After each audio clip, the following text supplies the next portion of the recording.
Okay. This court has sat through the trial,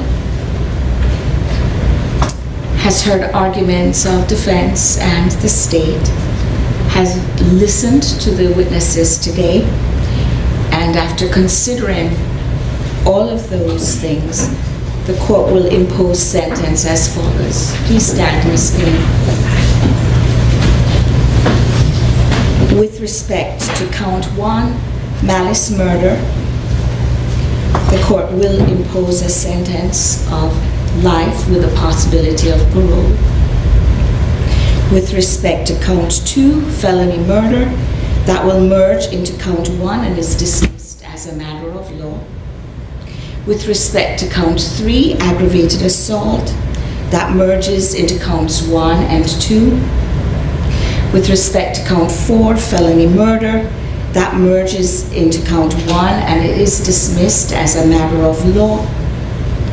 With respect to count 5, the false imprisonment verdict, the court imposes a sentence of 8 years consecutive.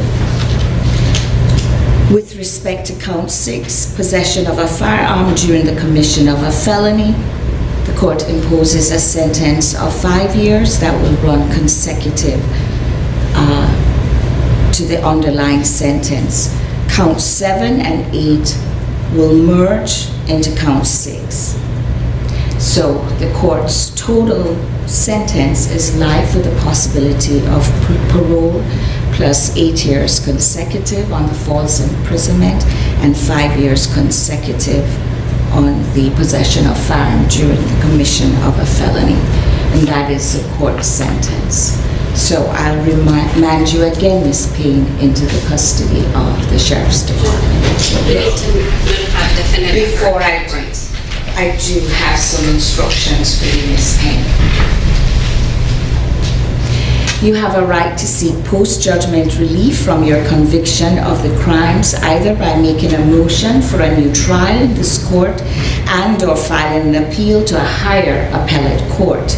If you want to file a motion for new trial or an appeal, then you will need to file the said motion or a notice of appeal with the clerk of Superior Court of this county within 30 days.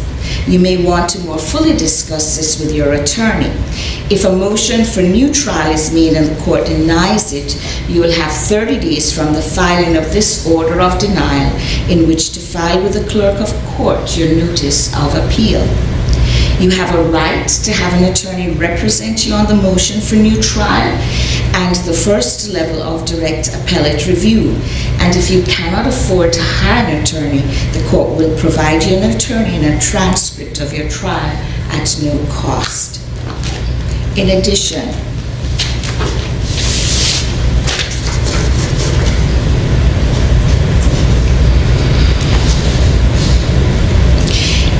usually you have a period of 4 years from the date of your sentence, which is today, before in this court becomes final to file a habeas corpus petition. The details that can affect the time within which you must file this petition are contained in the copy of this code subsection, and I'm going to ask the deputies to hand that to you. And so you have 4 years from today's date to file a habeas corpus petition. Councils, I can confer with you as to set in a date for the hearing for a motion for new trial, but we can do that once we're adjourned. Okay. Deputy, could you have that?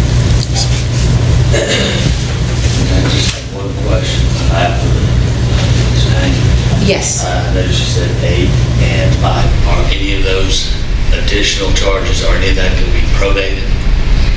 I believe I was very clear, Attorney Tucker, that they're consecutive. So it's consecutive to serve? The life with the possibility of parole.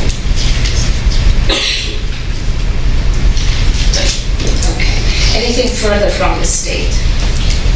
Nothing further from the state, Judge. Anything further from defense counsel? Nothing further from the defense. Okay, thank you. Ms. Payne, you may go with the deputies at this time.